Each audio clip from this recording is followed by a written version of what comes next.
Hello friends, welcome back to my channel. This is English Learners and my name is Zareen. So आज के इस video में हम लोग बात करने जा रहे हैं Birches which has been written by Robert Frost.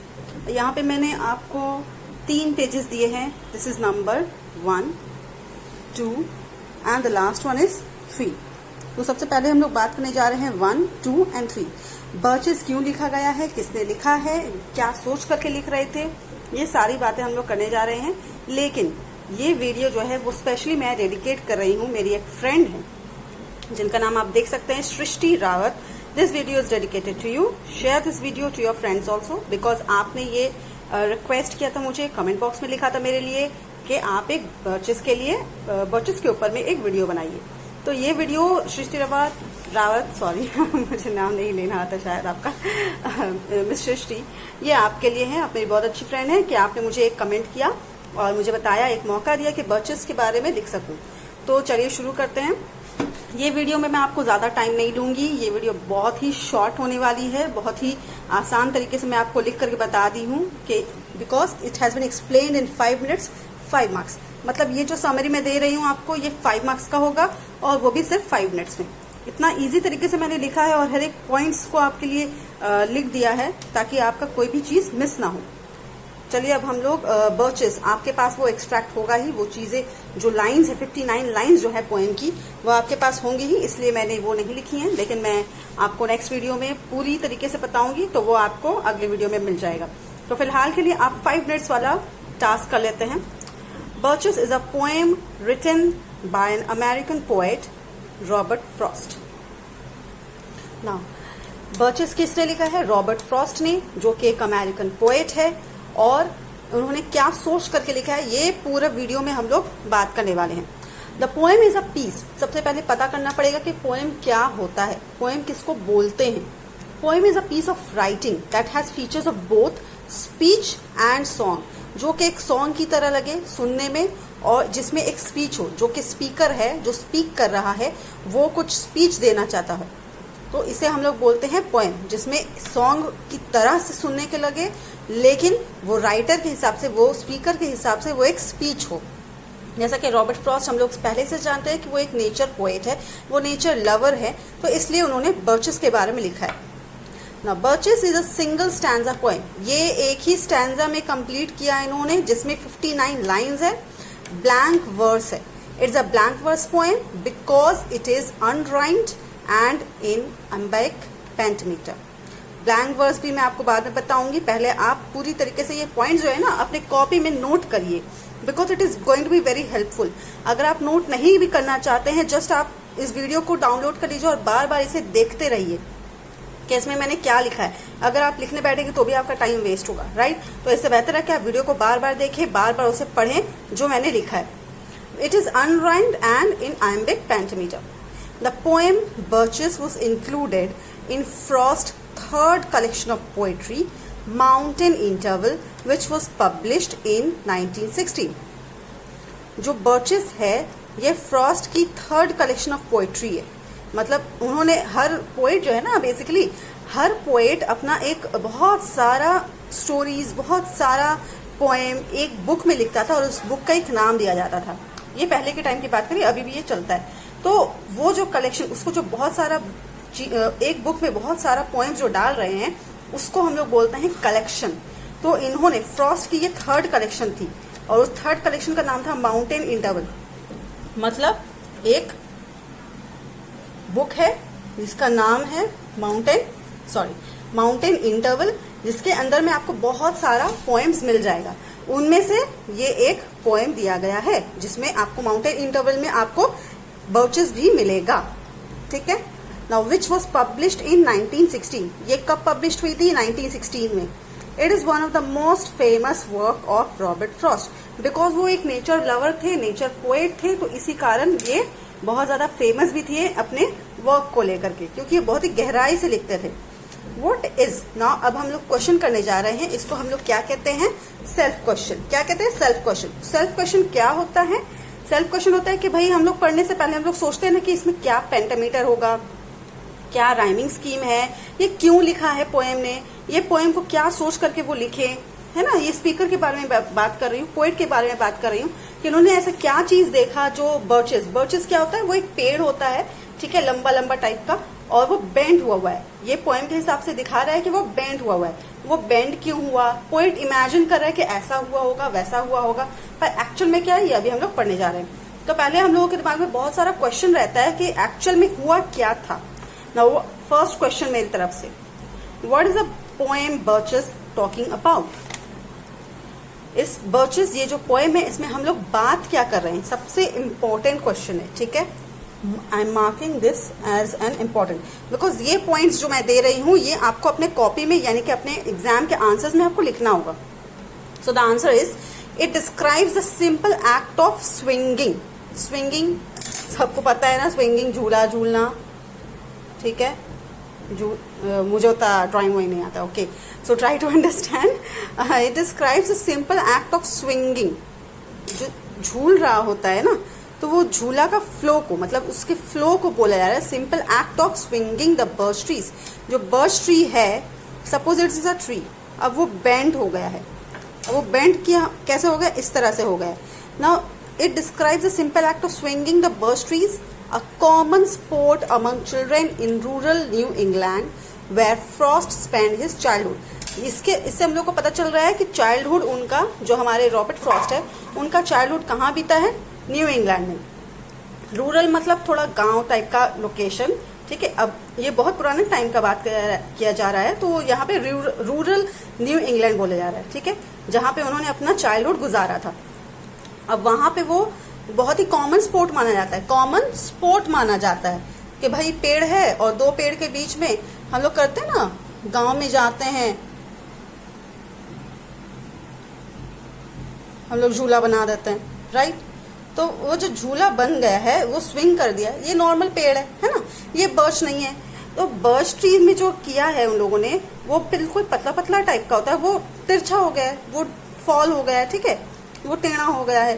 तो ये बर्चेस में रॉबर्ट फ्रॉस्ट कह रहे हैं कि इतना सारा जो इतना सारा जो, जस्ट अ सेकेंड, इतना सारा जो पेड़ है ये तिरछा इसलिए हुआ है, लगता है किसी बॉय ने इसमें झूल झूल करके इसे टेढ़ा कर दिया। उसको पता है सच्चाई क्या है, बट फिर भी वो बोलना नहीं चाहता, वो समझाना नहीं, वो समझना नहीं चाहता है, वो जानबूझ करके अपनी दुनिया में रहना चाहता है। The swinging of birches is used as a distraction.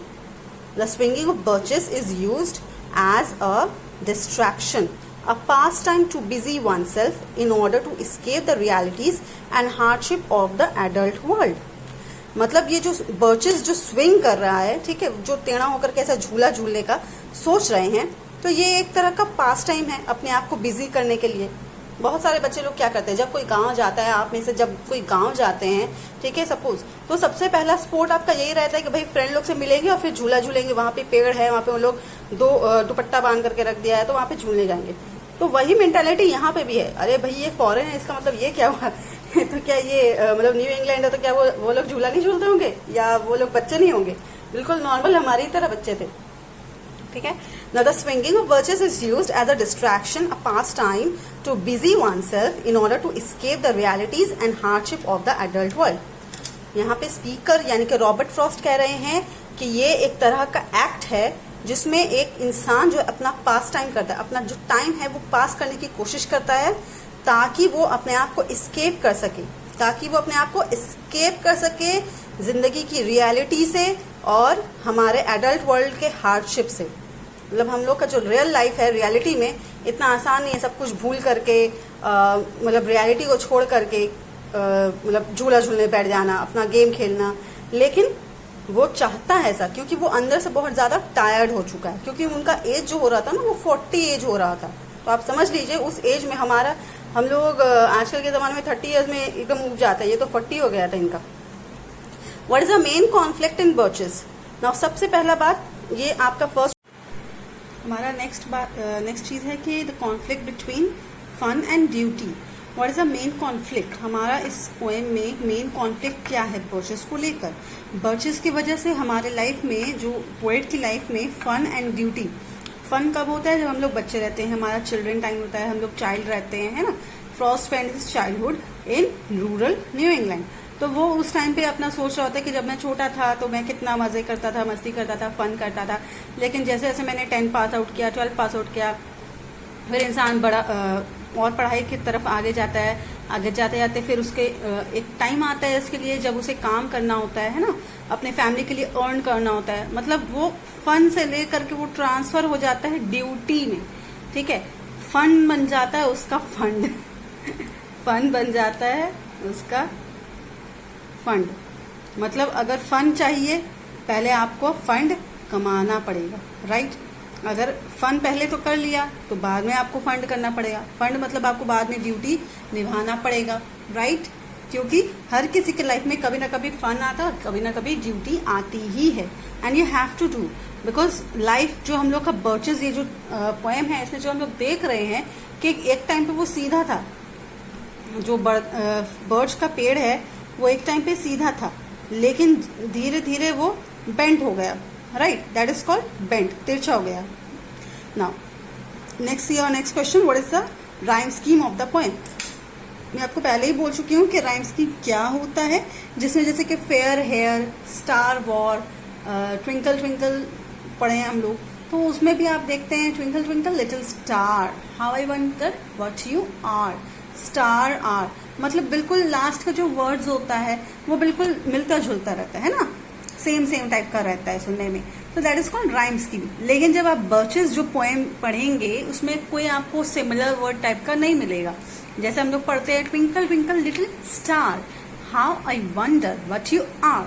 मतलब लास्ट का 2 lines, up above the word so high like a diamond in the sky, high sky, wonder, ये सब टाइप का जो मतलब मिलता जुलता वर्ड्स है इसको हम लोग बोलते हैं राइम स्कीम। लेकिन जब हम ये पोएम पढ़ेंगे तो हमें राइम स्कीम नहीं दिखेगा, और इसलिए हम लोग इसको बोलते हैं, कौन सा वर्स है ये, ब्लैंक वर्स। मतलब उसमें कोई वर्स नहीं है, उसमें कोई स्कीम नहीं है, इसलिए हम लोग उसको क्या करार दे देते हैं, नाम, ब्लैंक वर्स। ना नेक्स्ट हम लोग क्वेश्चन पढ़ेंगे कि कौन सा ये जो पोएम है ये कहाँ पे देखा था, ये कहाँ पे लिखा था, ये फ्रॉस्ट को ऐसा क्या सोच में आया जो उन्होंने ऐसा लिखा, और एक्चुअल में क्या हुआ था ना। फ्रॉस्ट जो है हमारे रॉबर्ट फ्रॉस्ट, जो कि बर्चेस लिखे हैं जिन्होंने, is set on a New England farm far away from the town. ये टाउन से बहुत ही ज्यादा दूर की बात है, ठीक है। वो बहुत दूर रहते थे, न्यू इंग्लैंड के फार्म की तरफ रहते थे, एंड वो ये जो आपका सेटिंग हुआ है पोएम, ये जो कहाँ पे देखा गया है, मेनली ये rural landscape and wild life के तौर पे, ठीक है। So that is the setting of the poem, कि ये पोएम कहाँ सेट हुआ था, कि वो जा रहे थे और जाते जाते उनको एक पेड़ दिखा, दैट इज बर्च ट्री दिखा, और फिर उसको याद आया कि अरे मैं भी तो कभी किया करता था, जरूर ये कोई बदमाश बच्चे ने इसको, वो सीधा होगा बर्च ट्री, लेकिन झूल झूल करके उसको तिरछा कर दिया, he has bent that tree down. So here, इसी के साथ हम लोग का ये पेज कंप्लीट हो चुका है, and once again thank you miss Srishti, आपके वजह से मैं एक पोएम कंप्लीट करने जा रही हूँ। इसका पार्ट 2 मैं आपके लिए निकाल के रखूंगी, लेकिन वो आपको नेक्स्ट वीडियो में मिलेगा, and this is specially for Srishti Rawat. This video is specially dedicated to you my friend, and if you like this video please share this video.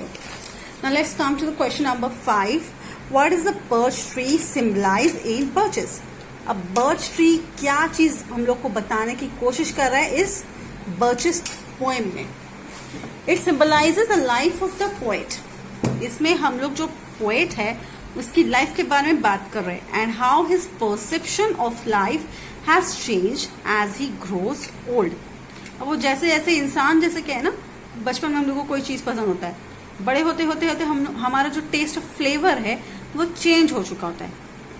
लेकिन यहाँ पे ग्रोन ओल्ड, यहाँ पे उनको बहुत बड़े होते होते उनको पसंद था स्विंगिंग करना, ठीक है, ट्रीज में, लेकिन उसके बाद जब वो एकदम बड़े हो गए, ग्रोन ओल्ड, अब उनके पास टाइम ही नहीं मिलता है, वो बिजी हो चुके हैं इतनी ज्यादा, ही हैज ग्रोन ओल्ड के वो अब चाह करके भी बर्च ट्री पे चढ़ के खेल नहीं सकते हैं, स्विंग नहीं कर सकते हैं, तो वो मतलब अपने दिमाग में इमेजिन करने लग जाते हैं। The poets wants to believe that the branches are bent by the swinging boy because the poet wishes to escape from the reality and whimsy of daily life.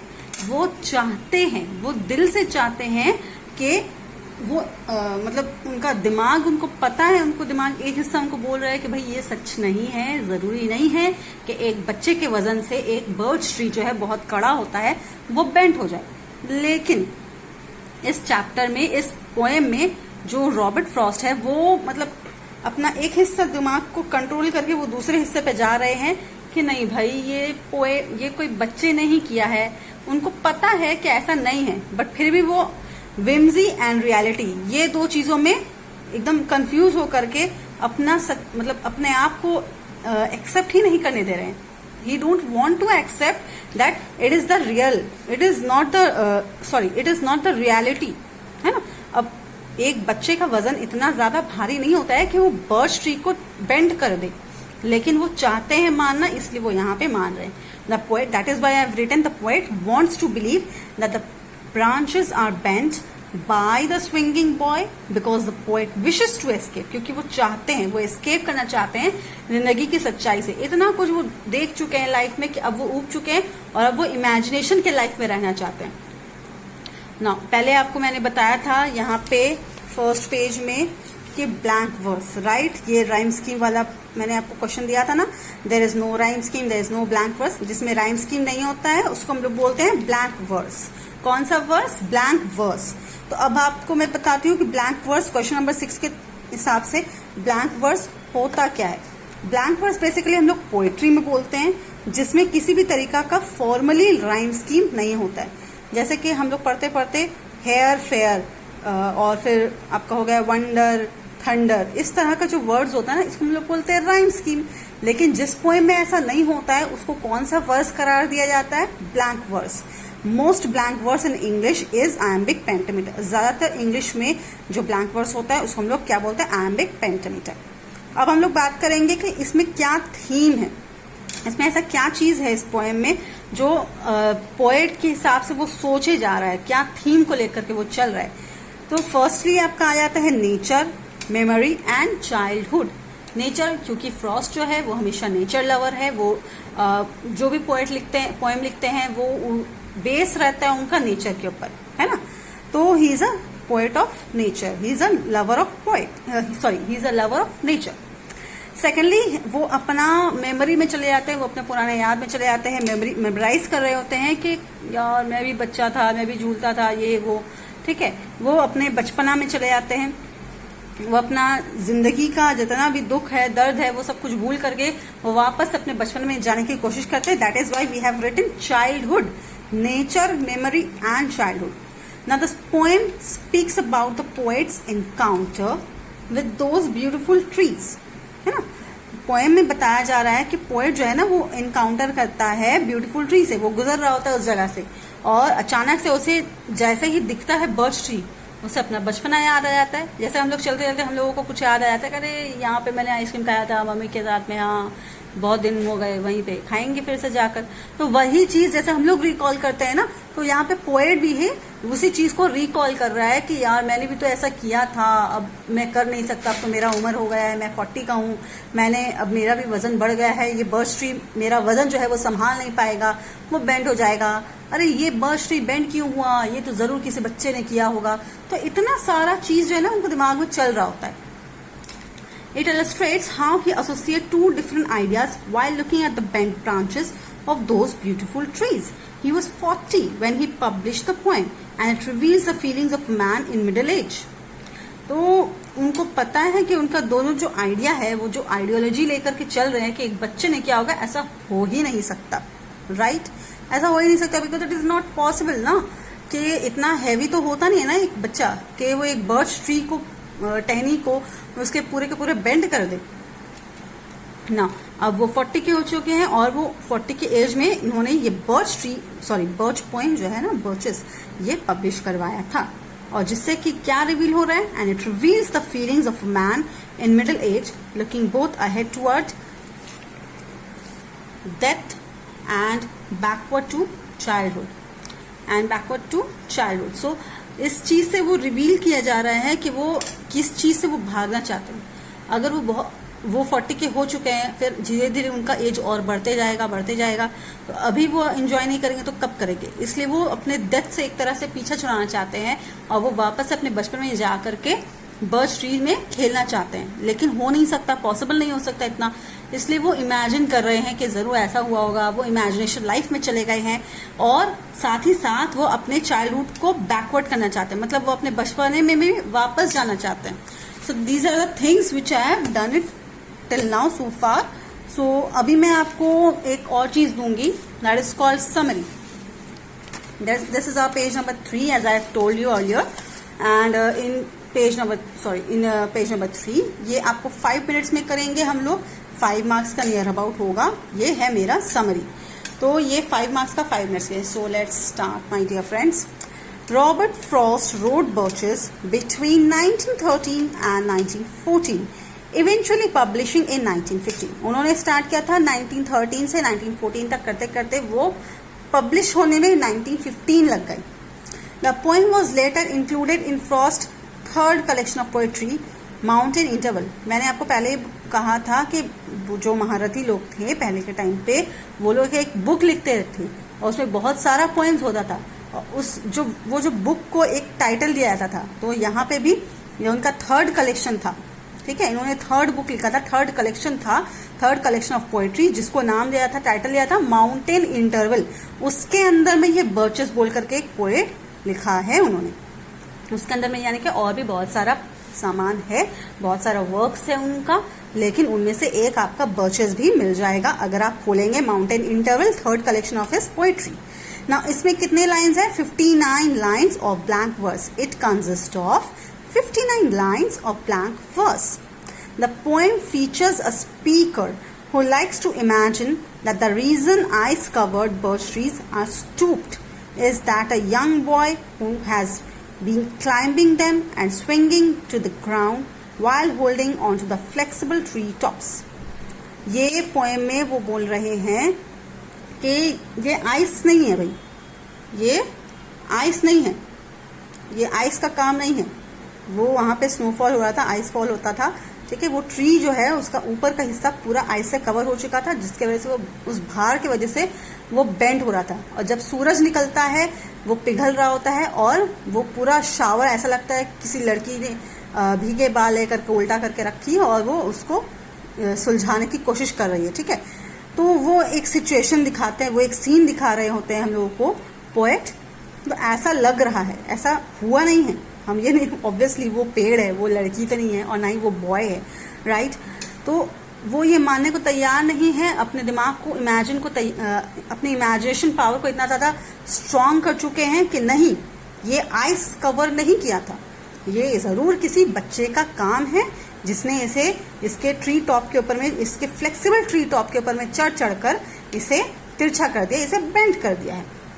This point clears that the speaker once did as a child. इस point से ये समझ में आता है कि उन्होंने भाई कभी ना कभी तो किया होगा, इसलिए वो इतने आसानी से बोल सकते हैं, इतना कॉन्फिडेंटली बोल रहे हैं कि नहीं, ये किसी बच्चे का काम है, ये बेंट जो है ना किसी बच्चे ने किया है। And this turns the poem into a nostalgic celebration of youthful joy. और इसकी वजह से वो अपने पुराने ज़माने में चले जाते हैं, भाई जब हम बच्चे थे तो ऐसा था वैसा था, यूथफुल जॉय में वो चले जाते हैं। While jux, JUX, okay, while juxtaposing का मतलब होता है कंपेयरिंग, अपने आप को कंपेयर कर रहे होते हैं अभी जो कि वो 40 ईयर्स के एज में है और जो वो बचपन के टाइम पे चले जाते हैं, यूथफुल जॉय के टाइम पे चले जाते हैं जब वो बहुत छोटे होते हैं।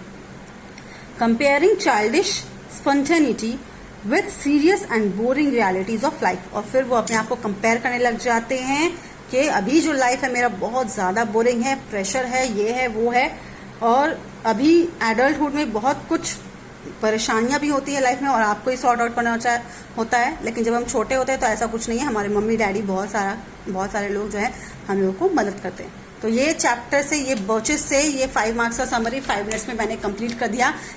So if you like this video please like, share and subscribe the video.